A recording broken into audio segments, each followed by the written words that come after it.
Chapter 2 has to deal with the mathematical side of chemistry. So in this chapter we're going to do a lot with calculations and with measurements. Now measurements are what really allow us to see if there's a significant difference between one thing and another. Because what we want to do is we want to be able to determine this idea of what's the same and what's different. And we also want to be able to look at things in a number of different ways. So to do that, we're going to need mathematics to both look at plus minus type values for the level of uncertainty of a measurement, as well as measurements in different units, such as an easy comparison, inches, feet, or yards. We can look at a particular length measurement in any of these three units, and we should be able to understand the differences as well as how to interchange between the different types of units for measurement. So speaking of measurement, let's look at the uncertainty that comes from a certain measurement. We have a quarter here being measured in two different meter sticks, one with more lines and one with fewer lines. Now the way we want to read this is we want to read all of the certain digits. Those are the ones that we know and we're sure of. And then we also want to estimate one last digit. We call that the uncertain digit.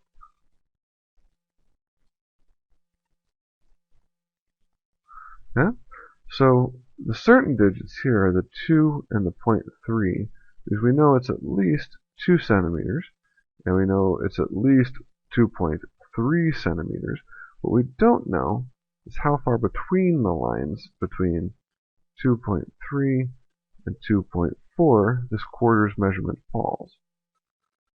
So if we blow up that area, we see it's less than halfway, maybe about 3/10 of the way across from 2.3 to 2.4, maybe 4/100 of the way. But in any case, what we're going to kind of put on this is maybe a 3/10 of the way. So this line is 2.3 for sure, and the extra 3 is estimated because we're not quite sure where this line exactly ends up. And we can estimate this hundredths place because we have lines for the tenths place. We always estimate one past our ability to see for sure. So now this quarter is on a measuring stick that only has 2 and 3, and we don't know for sure anything more than the fact that it's more than 2 centimeters. So we can kind of estimate between the lines and say that this one is at about 3/10 of the way between 2 and 3 centimeters. So therefore we'd measure this as 2.3, with the 2 being certain and the 3 being an uncertain digit. And so this basically gives you the plus minus. That 0.3 means being uncertain, means that it's plus or minus 0.1, could be 2.4, could be 2.2. This 2.33 up here is telling us that this measurement is plus or minus 0.01 centimeters. So it could be 2.32 or it could be 2.34, but it's definitely somewhere in that range. So let's look at this. We have a fisherman. He describes his latest catch as a 61.5 centimeters rainbow trout with a mass of 2.35 kilograms. Okay, so what's the uncertainty of each of these measurements? Well, we just look at the digits, and we know from our previous discussion that if we measure as scientists, everything will be certain and we'll be sure of those numbers until the very last digit. That one is uncertain. So that means that since we don't know that last one for sure, we could actually be a little higher or a little lower for that particular measurement. So the catch was 61.5 centimeters. We're uncertain of the 0.5, so maybe it's 0.1 higher or lower. The 2.35 kilograms, same idea. All the digits are certain except for the last one. So our plus or minus comes in for that last digit. Now we're going to have to work with very large and very small numbers, and to do that we're going to use something called scientific notation. And we do that for two reasons. One, your calculator only has a limited number of digits it's going to display. So if I'm going to try and show some number like 1,000 trillion, kind of a thing. If I'm going to show this number, chances are, depending on your calculator, you can't type this in. And you certainly couldn't type it in if this was some number with like 40 zeros at the end of it, right?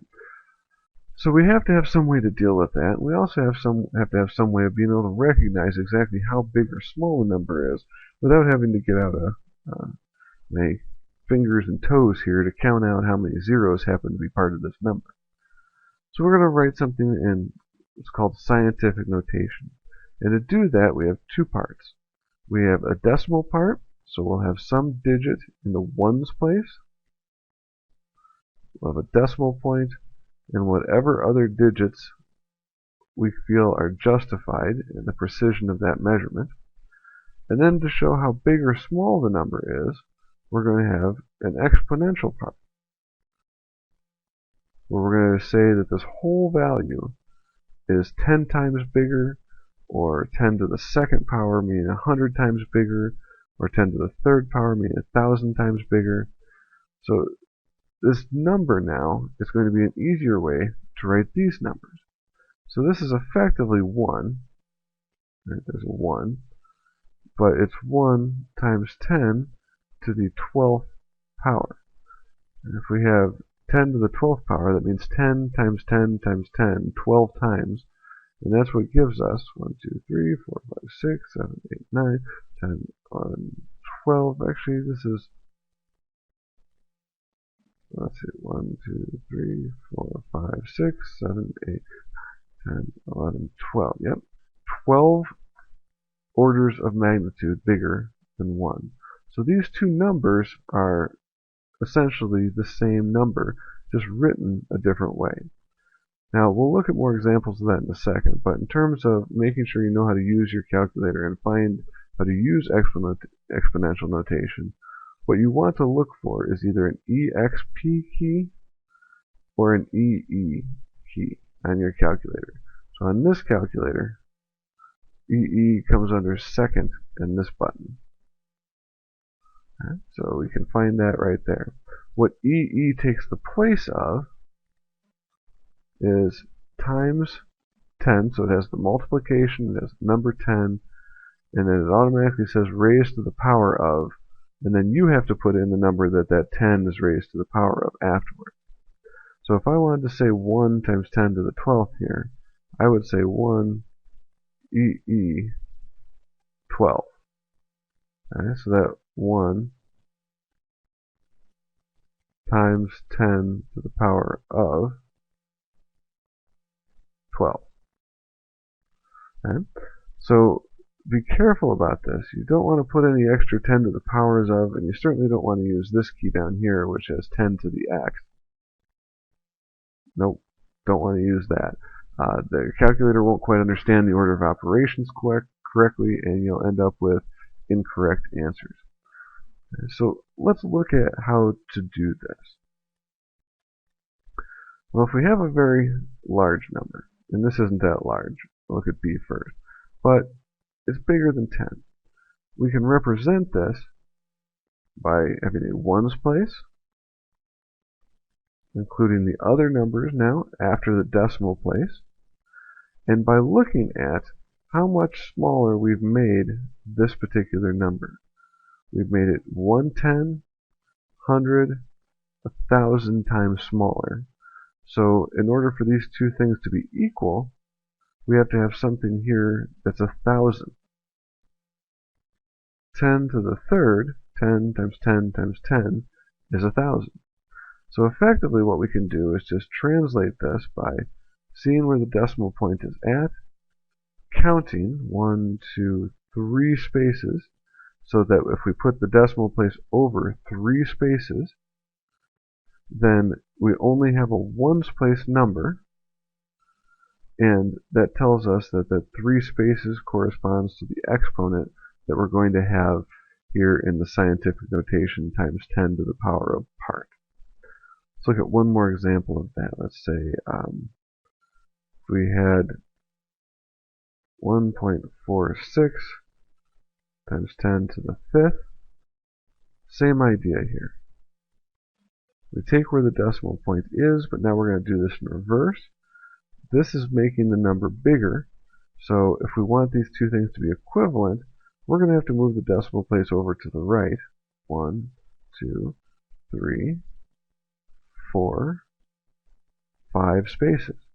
So to undo this scientific notation, we're just moving the decimal point the other way to make it something that isn't just a ones digit with some decimal places after it. And how many spaces we move the decimal point, that just corresponds right here to the power, because that's just saying how many orders of magnitude we have in this number, how big it is in terms of factors of 10. Now let's look at the other problem. There we go. Now here we have a similar idea, but what we have to do basically is divide this number by 10 so that we can represent this as a smaller number. So if we look at turning this into something that's in the ones place only, and then whatever decimals follow after that, we get 2.32. Now 2.32 is much bigger than the 0.000232, so we need to multiply this now by something that makes it 1, 2, 3, 4 orders of magnitude smaller on this side when we're done multiplying. Right, well, keep in mind that 10 to the negative 1 is the same as the reciprocal, 1 over 10. So that's basically saying we're going to divide by 10. So 10 to the negative third, 1 over 10 times 1 over 10 times 1 over 10, which is effectively like dividing by 1,000. 1, 2, 3 zeros. So if we have 1, 2, 3, 4 orders of magnitude small, then we're going to put a negative 4 here so that this makes the original number overall smaller. Okay? So when those two things are multiplied together, we're actually getting this same identical value. So these two numbers are the same numbers. All they are is represented in a different way. This is important, so let's do two more examples of this. Let's say I have 148,000. Okay, so we want to represent this in scientific notation. So the first thing we do is we write the non-zero digits with a ones place only, and then whatever decimals follow after. So we're just sticking the decimal place in there. Okay. Now we're going to see where the decimal point really is at the beginning and count how many spaces we need to move it to the left. And moving it to the left 5 times means that we have a 10 to the 5th. 1, 2, 3, 4, 5. 10 to the 5th, the second half, the exponential half of the scientific notation number. So these two things are the same number. And if we entered them in our calculator,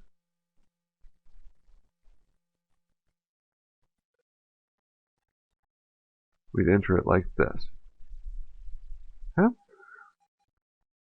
Then if we had, say, 0.00084, then same thing. We see where we have to put the decimal place so that we only have a ones digit. So 8.4. And then we see how many spaces we have to move the decimal place. Okay, so 1, 2, 3, 4 to get this number to look like this number. So 4 spaces means that we have a negative 4 exponent. Okay, so if we're going from a tiny number to scientific notation, negative exponent. If we're going from a large number to scientific notation, positive exponent.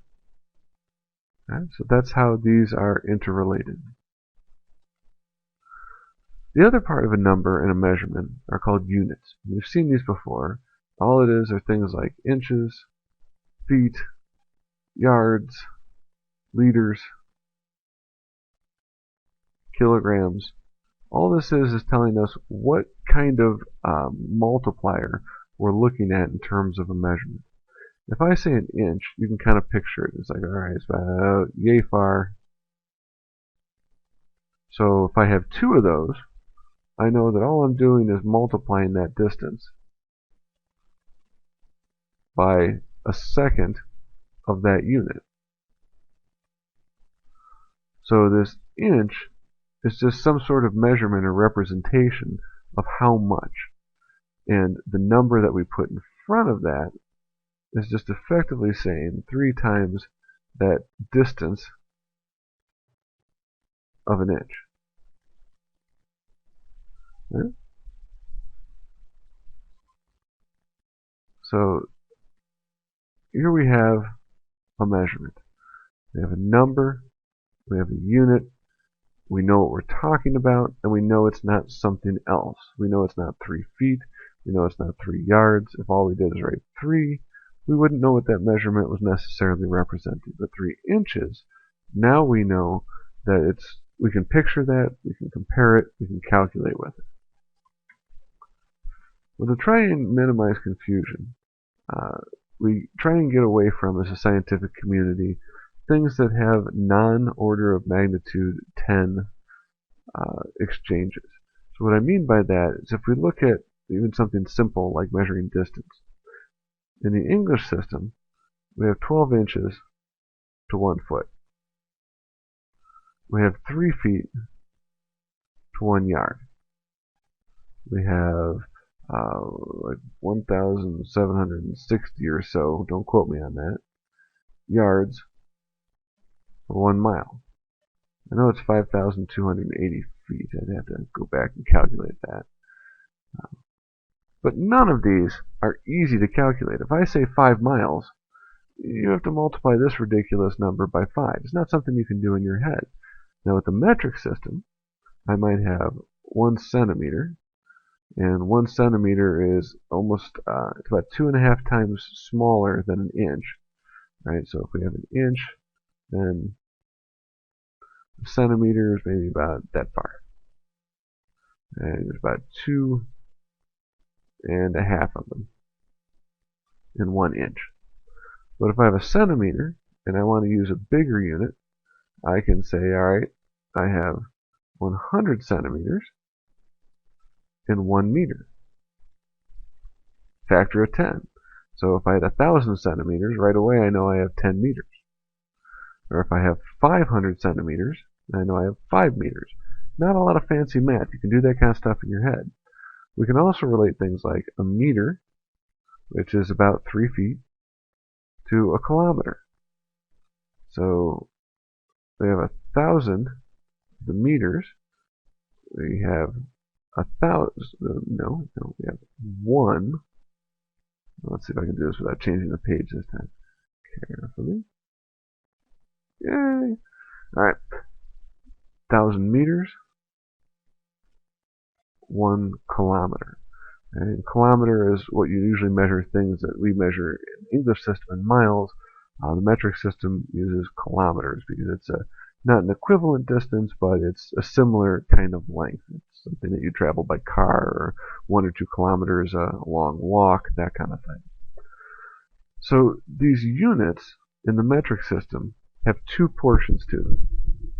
They have the main portion, which is like any other unit. That's the base unit, like a meter, or if we're looking at volume, perhaps a liter.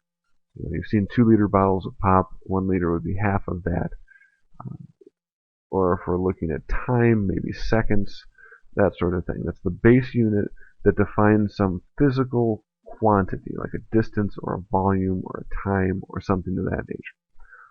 Now, that base unit then can be combined with a prefix. So if we don't want to say 1,000 meters, we can just say 1 and then put a prefix, K, which stands for kilo, which means 1,000 times bigger.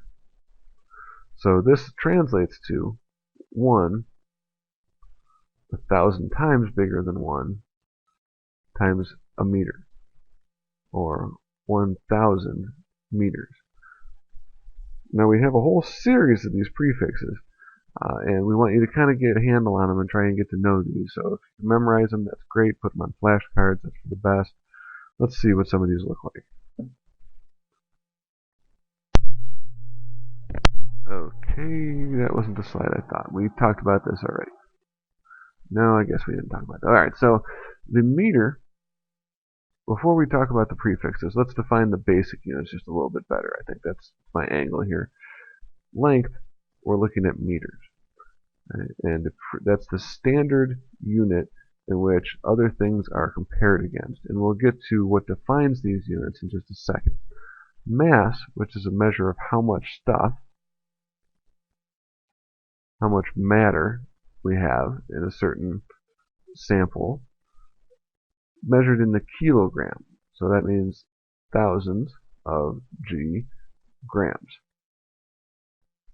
Okay. So we have a unit and a prefix here in the standard typical unit that we'd see in this metric system or international system of units. Now time, we're all familiar with seconds. That's a no-brainer. We don't have to really get into that. So what defines these things? Well, the meter actually used to be 2 marks on a chunk of metal. We actually had a chunk of metal somewhere, and I can't remember exactly where. I want to say some sort of European country, but don't quote me on that either. And they had this bar of metal, and they put really thin scratch marks on it, and then we defined that the distance between these scratch marks is a meter, and that everything else that measures a meter is going to have to be based off of that. Well, that's great and all, but only one person actually has this bar, so it kind of makes it a little awkward to get a lot of measurements referred back to this particular base original definition of the measurement. So instead, now we define the distance that light travels in this one very small portion of a second.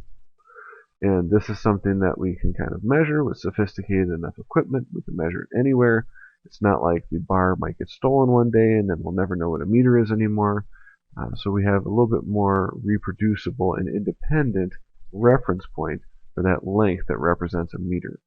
So a meter isn't exactly, but is kind of close to a yard, which is kind of close to 3 feet.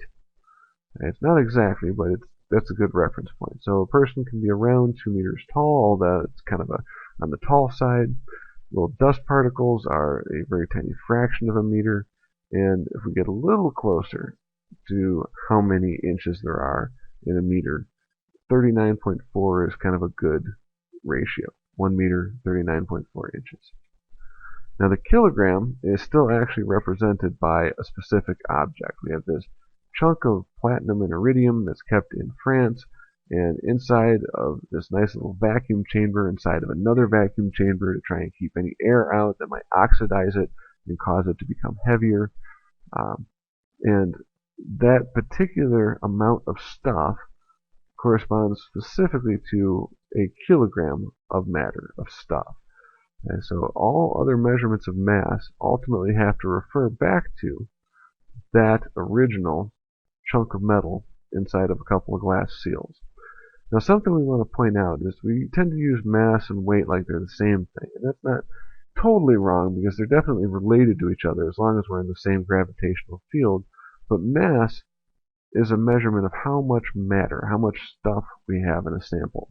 And that won't change no matter where you are, whether you're in space with no gravity and don't feel any weight, whether you're on the moon with low gravity, or on Jupiter where it squashes you like a bug because your mass is pulled so strongly against the surface.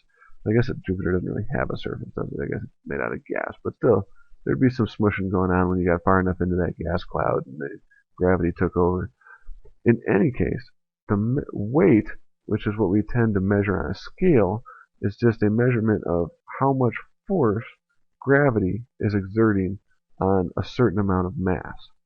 Okay, so we put a chunk of something on a scale, gravity pulls down on that chunk of something, which pushes down on the scale, and how far that scale moves is what we then convert to a reading that says mass.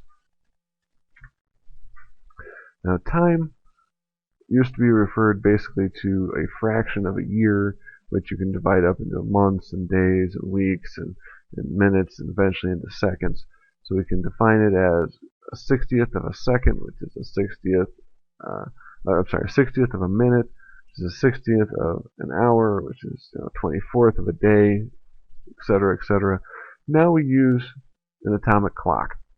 The metal we're talking about here, this is an element, cesium, decays by a nuclear reaction. So it kind of breaks down as an element into other things. And it does that in a very regular, immeasurably regular way. So we can watch the deterioration and loss of the cesium metal into other materials. And the speed at which that happens is known well enough that we can define an exact second based off of it. So given that, and given the initial standard time that we started with, we can now keep time to a very high degree of accuracy just using this atomic clock instrumentation. Now before, if all the power went out in your house and you lost your watch, you would have to reset your clocks by making a phone call, basically, to a reference line that would give you the time that was synchronized with the atomic clock, and that would make sure that you would have the same time as anybody else who called that hotline. So you'd know you'd be on time for work, or you'd know when the store actually closed, all of that kind of information.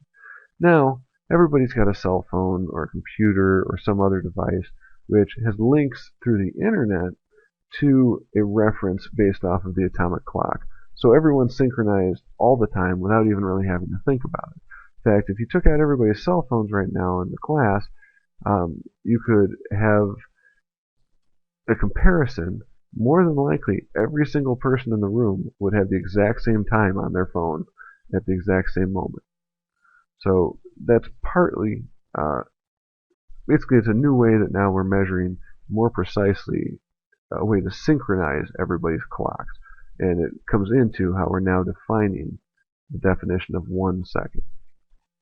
Okay, so here are these prefixes finally that I promised. And we talked about kilo. That's 1,000 times bigger. 1,000, also 10 to the third, right? Centa, which is 100 times smaller. So when I say a centimeter, that means that this is 100 times smaller. Let me write that a little better. 100 times smaller than a meter. Or, if we write this in a little bit more direct way, that we need 100 of the centimeters just to equal out to 1 meter. And the same thing with milli, which unfortunately a millimeter is mm. That's 1,000th, so that means we'd need 1,000 of those little things to equal the 1 base meter that we have in the basic unit. And so all this is really is just a way to more conveniently talk about big or small numbers. Instead of me saying, well, I have 0.000000002 grams of material, I can instead say that I have 2 nanograms of material. Instead of saying that I have 8,000,000,000,000 bytes of data running in my computer for its memory systems, I can instead say I have 1 gigabyte, or I'm sorry, 8. I said 8 before. 8 gigabytes worth of data for memory in the computer. So this just gives you a shorter way, even then shorter than scientific notation, to say large or small numbers. Okay, so we got a couple of ways. We can write it out longhand, we can write it out with scientific notation, we can write it out with prefixes. There's also what's called derived units. Now, derived units just mean that it's not part of the defined objects or defined mathematical constants that define the unit, But instead, we take those already defined units and we use a formula. Wow, I totally missed on underlining that. We use a formula to derive another set of units. So volume, for instance, is just equal to length times width times height. So length times width times height, we can use that and we can define volume by the result of this equation.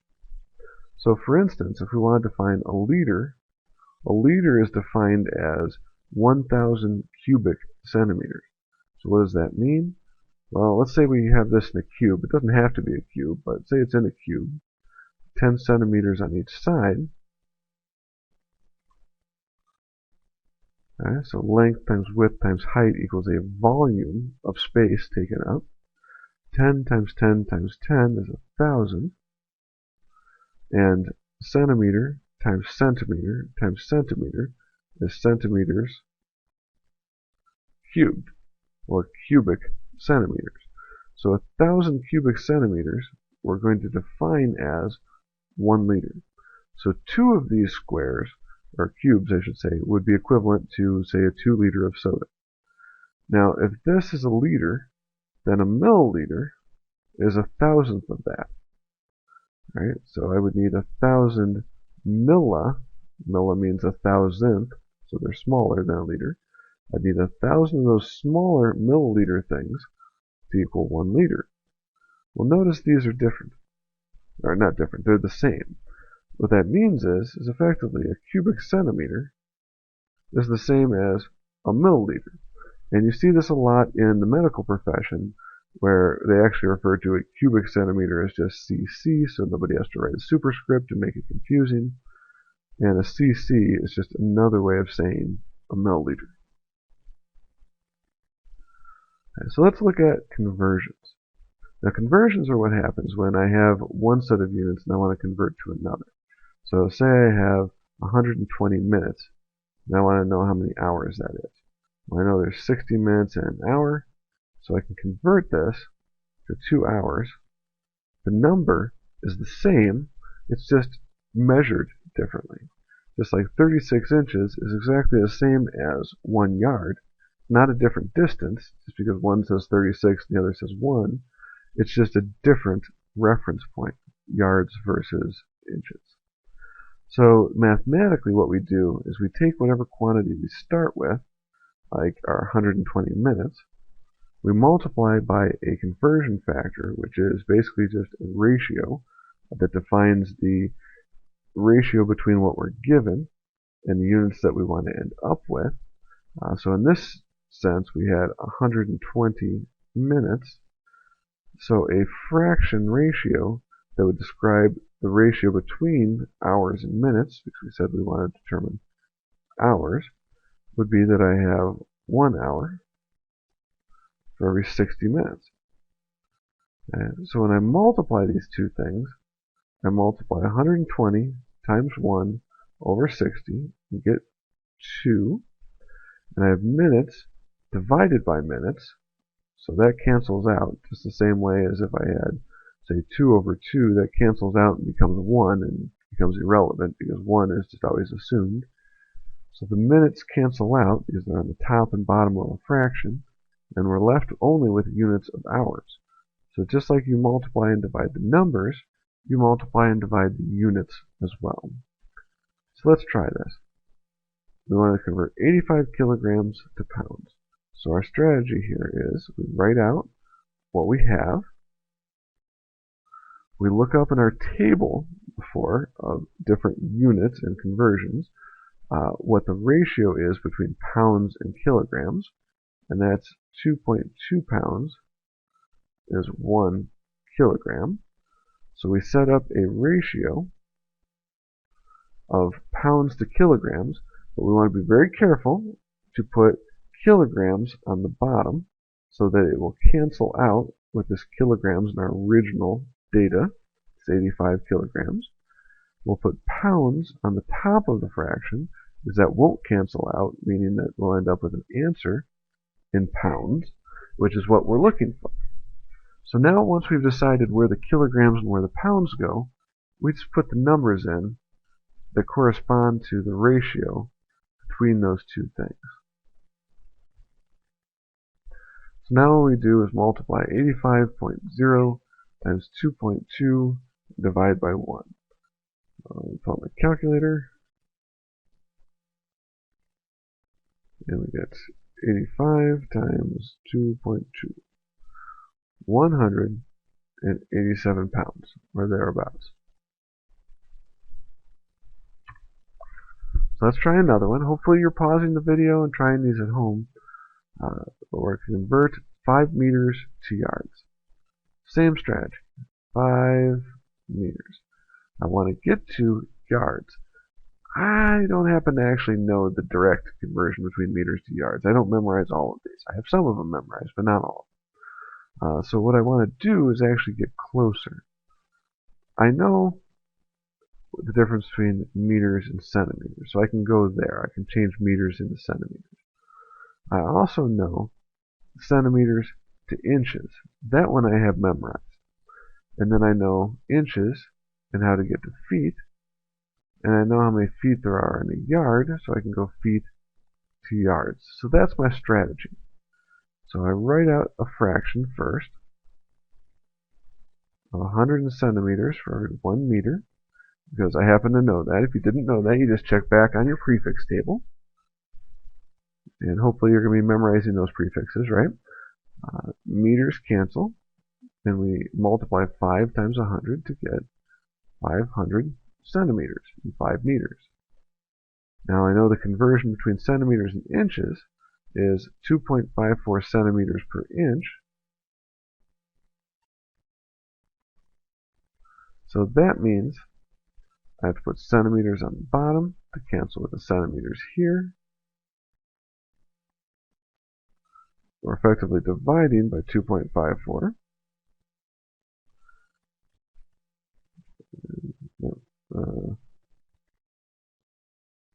500 divided by 2.54 gives us 196.9 inches. So now into feet, there's 12 inches for every foot. So divide by 12, we get 16.40. Now we're going to take 16.40 times, what's the ratio between yards and feet? Right, 3 feet. Feet cancel to 1 yard. So dividing by 3 and multiplying by 1. 5.47 yards. Okay, so when you do this many calculations in a row for one problem, you want to do kind of a reality check here and go, alright.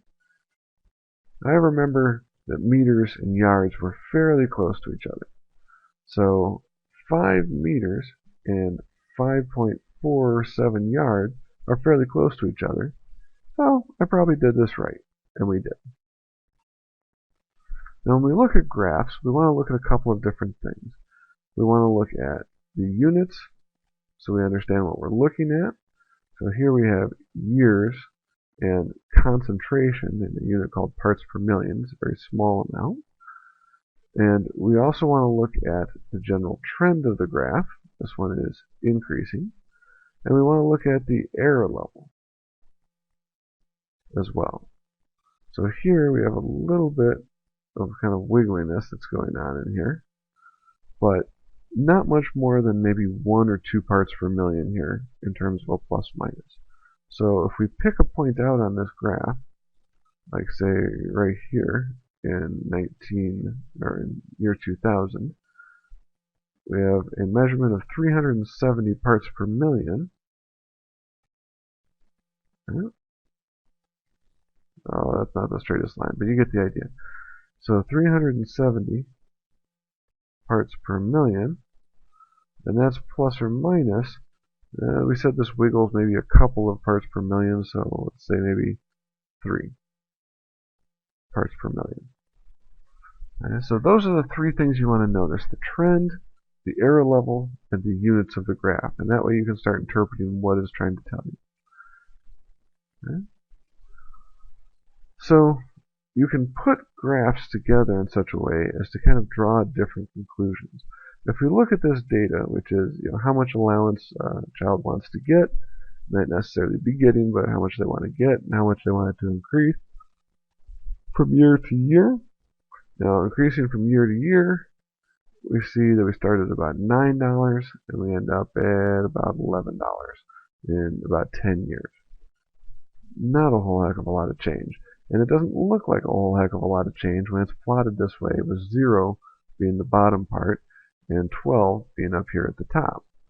If we zoom in now and only look at kind of the tops of the peaks, what we see is a lot more differentiation visibly between one level and the next. It's a little easier to see this trend of upward increase and feel that it might be more significant when we're looking at the second graph.